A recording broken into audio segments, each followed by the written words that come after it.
Hello, in this video we're going to be looking at the Snowdrift tool for designing purlins. First thing we're going to do is to add a Snowdrift design set under this building we've already calculated. Once this is in, we can call it something else. So if we call it Valley, for instance, we can then move down. We're going to be looking at just simple butted purlin, 6 meter span. It's brought through the surfaces and the dead load from the roof cladding already. We can add in the downward force from the wind. That's important under the Eurocodes because they're actually included in the accidental snowdrift load case. The next thing to say is we've got terrain cladding, and we can move to calculating our snowdrift. Open it up. We've got several options here. We can look at valleys.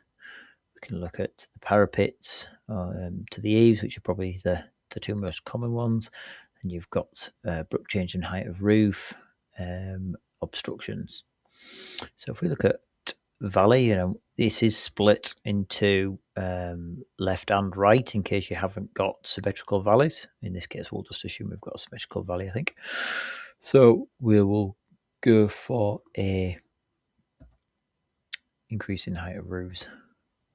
Actually, we'll say 1.5 at either side. It's brought through the site snow load from the main building we've already calculated. It's already brought through our span. We will go for a 10 meters from the valley to the ridge on both sides.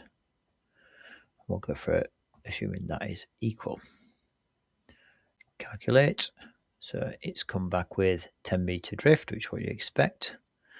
And it is coming back with a maximum drift load of 0.987, which is pretty reasonable. Now at this point here, we can take a snapshot of this to include in our report. We can apply that. Come further down, we're going to select the section which we've probably previously designed in our Purlin design. So we will go for, in this case, a 17115.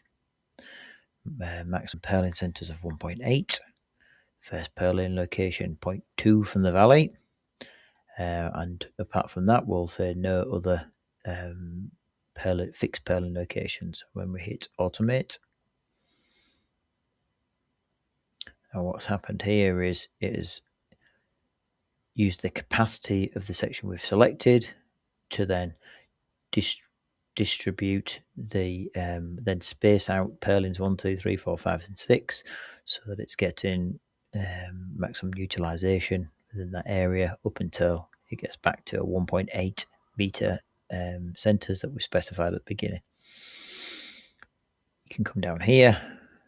There's this diagram here, shows the utilization of each of the purlins as you go along and their spacing. Again, if you wish to, you can take snapshots of this.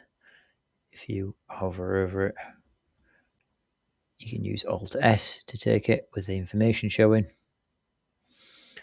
If you do have specific places you want purlins to be for restraints of rafters, you can specify them in there. Re-automate it. See what it's done. It's made sure that there's one at 1.5 meter center, 1.5 meters from the eaves to make sure you've got that location you wanted, and then it's respaced them out from there.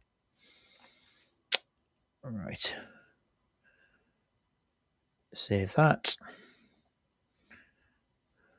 You can also, again, generate a local report if you wish at this point, or you can just view it into your final report. Thank you.